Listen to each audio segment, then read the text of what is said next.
Hi, I'm Dave, welcome to the channel and welcome to another Tinker Time. A dose of reality in the slot car hobby. The last one seemed to be quite popular. Cars break, we have to fix them. This one is different. This one is about how things sometimes get a bit out of hand. So the backstory is,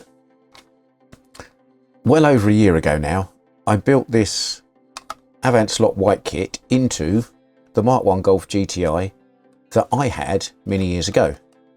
But there was always something not quite right with it, in that it came with the steel wheels rather than the Tarantula alloys that my car had on it. And I mentioned at the time that one day I'd get round to getting something and putting it in, and here they are.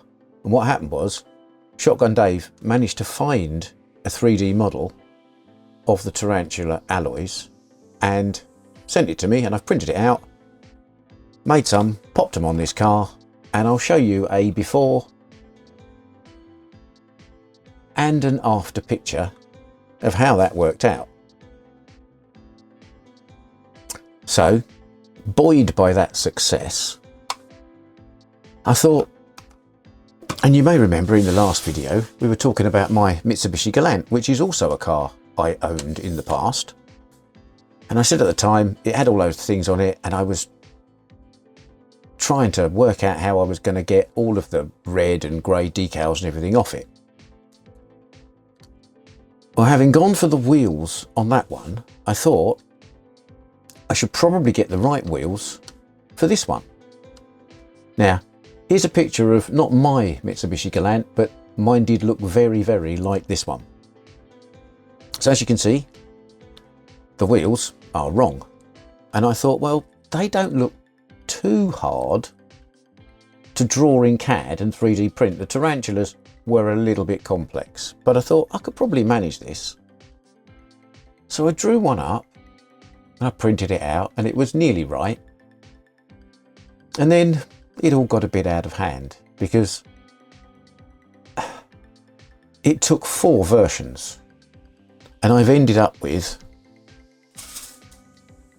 some nice little wheel inserts here, which will pop in here. And while I'm popping in here, I'll tell you how it all got really very out of hand. So I was trying to scratch the paint off, the decals off the paint, and it was hard work, I don't mind telling you, and I wasn't enjoying it greatly. And it wasn't that successful, and I thought, well, the big problem here, of course, is that there's these flutes in the bodywork, and I'm never going to get the decals out of that without damaging the paint. So it got out of hand, and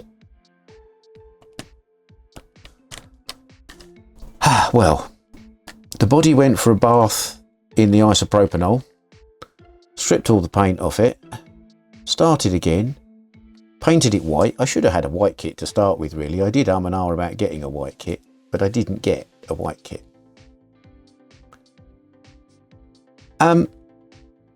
Yeah, and then had to put all the black lines back on it. I left the Mitsubishi on here because it wasn't on my car, but I kind of like it, and I've left the drivers as they are at the moment. But the rest of it is now white and correct to as my car was. So yeah, it all got a bit out of hand. I was just doing some wheel middles, and then I ended up completely repainting the car. And then, having got to the point where I'd got these little wheel centres and I was quite happy with them, I got a bit more ambitious. And if we go back to the picture that looks like my car, you'll see it's got that white grille on the front. What it hasn't got is the JDM black and chrome grille that came on the kit.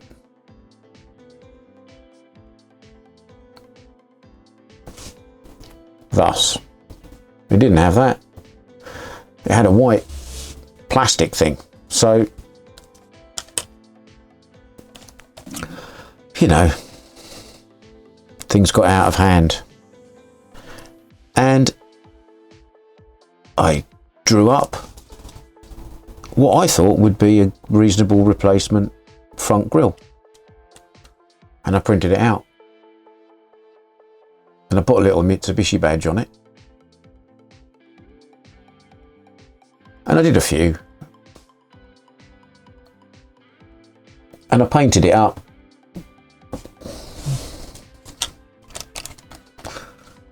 and I put it on the front of my car as well. And so now, with these now glued in, this really does look like my old car. It had white indicators as well, so I've painted those in orange because that's more correct to my car as well. So there we are.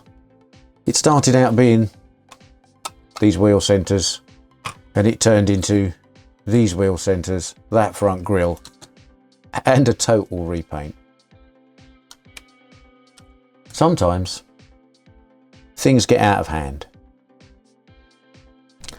Let's have another little before and after for this car.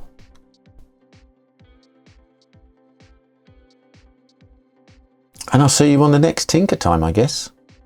Good chat.